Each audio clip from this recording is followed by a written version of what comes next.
Assalamualaikum warahmatullahi wabarakatuh.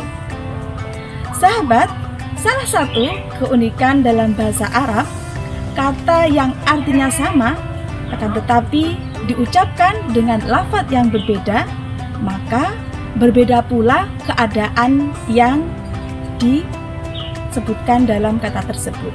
Sebagai contoh adalah kata sedih.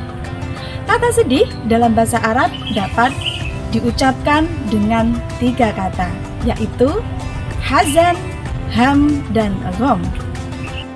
Yang pertama adalah lafaz hazan. Kesedihan yang ditunjukkan oleh lafaz hazan ini adalah kesedihan yang relatif ringan, yang mana masih bisa kita atasi. Sebagai contoh, ketika kita sakit, maka itu adalah suatu kesedihan, tapi kita masih bisa mengatasinya. Yang kedua adalah kesedihan yang ditunjukkan dengan lafaz ham. Nah, kesedihan yang ditunjukkan dengan lafaz ham ini relatif tingkat kesedihannya lebih tinggi daripada hazan tadi. Karena dalam kesedihan yang ditunjukkan dengan lafaz ham ini mempunyai beberapa sebab yang menyebabkan kesedihan itu terjadi. Sebagai contoh, sudahlah sakit, tidak punya uang, tidak ada saudara yang menemani, dan sebagainya. Maka itulah kesedihan yang ditunjukkan dengan lafaz ham.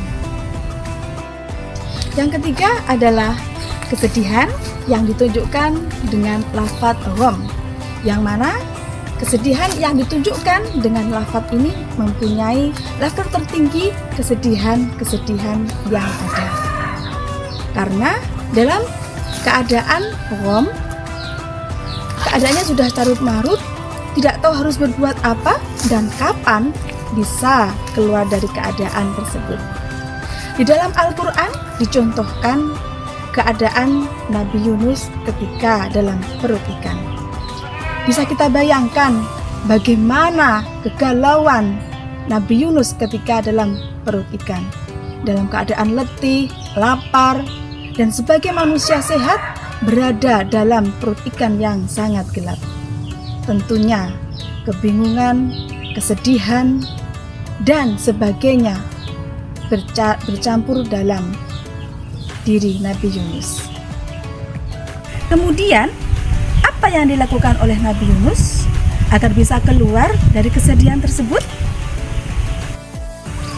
Dalam perut ikan tersebut, Nabi Yunus mengakui kesalahannya dan terus bertasbih kepada Allah dengan lafaz La ilaha illa anta subhanaka inni kuntu minadh dhalimin. Sehingga karena kesungguhan Nabi Yunus, Allah mengampuninya dan mengeluarkannya dari perut ikan. Sahabat, dalam mengarungi kehidupan ini tentunya banyak kesedihan yang kita alami dan bahkan seringkali kita merasa tidak bisa melampauinya. Dalam surah As-Saffat ayat 144 disebutkan walaula annahu kana minal musabbihin lalabisa fi batnihi ila yaumi yub'atsun. Kalaulah Nabi Yunus bukan termasuk orang yang bertasbih, maka Allah tidak akan mengeluarkannya dari perut ikan hingga hari kiamat. Dari ayat tersebut bisa kita ambil hikmah bahwasanya zikir yang rasanya ringan di lisan tapi ternyata sangat besar nilainya di sisi Allah Subhanahu wa Ta'ala. Maka dari itu, janganlah kita bersedih dan berputus asa selagi kita bisa mengucapkan lafaz Allah.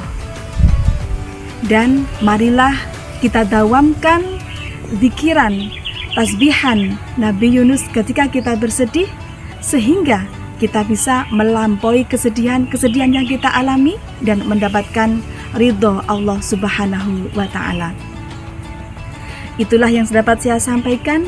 Semoga bermanfaat bagi saya pribadi dan umumnya bagi sahabat semuanya.